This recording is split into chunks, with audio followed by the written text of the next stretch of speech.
The story starts off, there is a little girl and her father treats her bad. Yeah, he slaps her around in that. She'd have a lot of... He's a what? What? The father. He's a something, you said. He represents something, does he? He represents a bad father. He is a bad father. How do you mean represents? He is a bad father. Yeah, he slaps the little girl around in that. This is what makes him a bad father. Yeah. And you can draw your own conclusions. We can draw our own conclusions now, can we? Huh? Well, you're telling us we can draw our own conclusions now. No, yes. We know we can draw our own fucking conclusions. Yeah, I know. Huh? I know. Fucking... Huh? Ariel's getting a bit aggrieved because we can draw our own conclusions is sort of our job. I am trying to say, this fucker's putting words into my mouth now. I'm trying to say, let alone draw our own fucking conclusions. We can't even speak now. This fucking man says, put your fucking hands down. Anytime you're ready, Ariel.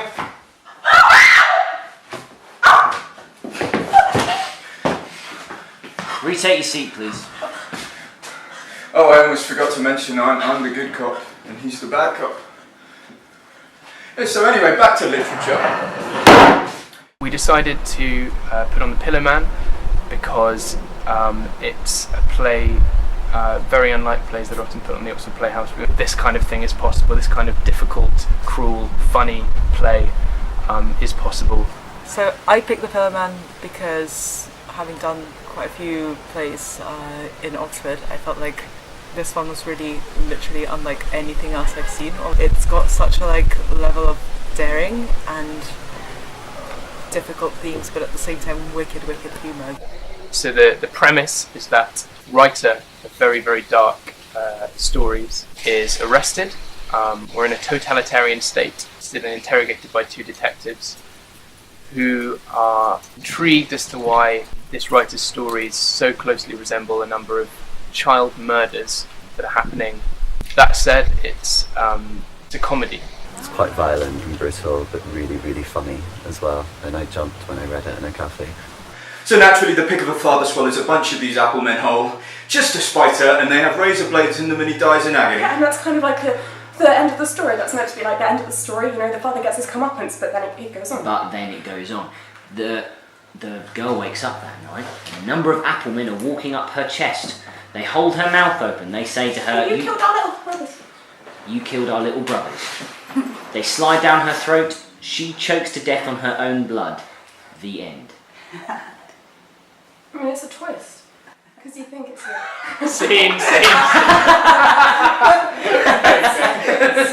So yes, the bidding process. The Playhouse opens its doors to student companies once or twice a term normally.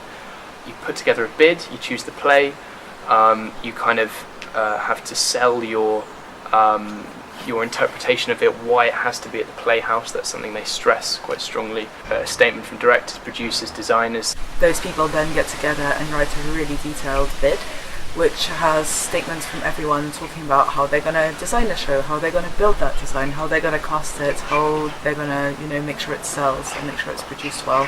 And the lucky few are picked to go have an interview with the Playhouse. After that first interview, they said, you need a much bigger team. All the members of the crew from those other teams that they hadn't chosen, we were able to kind of go to them. They then made a kind of fortified bid.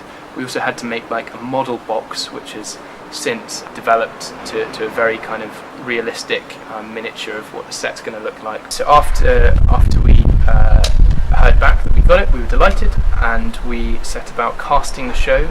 Yeah, the auditions were quite intense for this. We had around 150 people auditioning for 4 parts.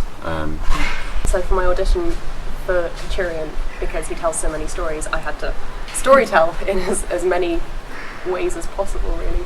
By the time the recalls came, we had about 20 people who were great, who were really, really good in their individual auditions. So importantly, seeing what combinations of people worked.